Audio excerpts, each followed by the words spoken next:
আসসালামু আলাইকুম ভিউয়ার্স, আশা করি সবাই আপনারা ভালো আছেন। ইনশাল্লাহ আপনাদের দোয়ায় আমিও ভালো আছি। তো নিয়মিত বরাবরের মতো আবারও উপস্থিত হলাম আরেকটি ভিডিও নিয়ে। শত্রুকে বান মেরে বিছানায় ফেলে রাখতে পারবেন এমন একটি খতরনাক নকশা নিয়ে আপনাদের মাঝে উপস্থিত হয়েছি। যাদের শত্রু আছে, শত্রুকে আপনারা একদম শেষ করে দিতে পারবেন। তো এটি আমি যেইভাবে আপনাদের প্রয়োগ করতে বলবো ঠিক সেইভাবেই প্রয়োগ করতে হবে, তাহলে ইনশাল্লাহ আপনার শত্রু সে বরবাদ হয়ে যাবে। তো নিয়মটি বলার আগে চ্যানেলটি অবশ্যই সাবস্ক্রাইব করে রাখবেন। আর আপনারা আমার থেকে ব্যক্তিগতভাবে কাজ করে নিতে চাইলে অথবা কাজ শিখতে চাইলে যোগাযোগ করতে পারেন 0133152703 ইমো হোয়াটসঅ্যাপ আছে।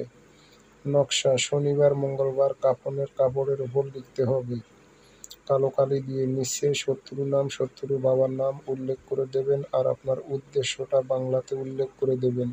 শত্রু ধ্বংস হয়ে যাক, শত্রুর মহুত হোক, এভাবে উল্লেখ করে দেবেন।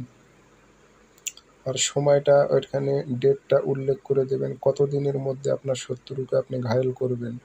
3 দিন, 7 দিন, 21 দিন, 41 দিন উল্লেখ করে দেবেন।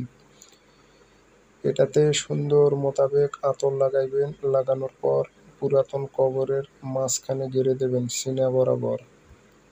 শরীরটি অবশ্যই বন্ধ করে নিয়ে কাজ করবেন। এগুলো কিন্তু আরবি মুয়াক্কেলি, এগুলো নকশা খতরনাক, খুব বুঝে শুনে প্রয়োগ করবেন। শত্রু আপনার শেষ হয়ে যাবে। এটি প্রয়োগ করার আগে অবশ্যই শরীর বন্ধ করে নেবেন। সবাই ভালো থাকবেন, ধন্যবাদ।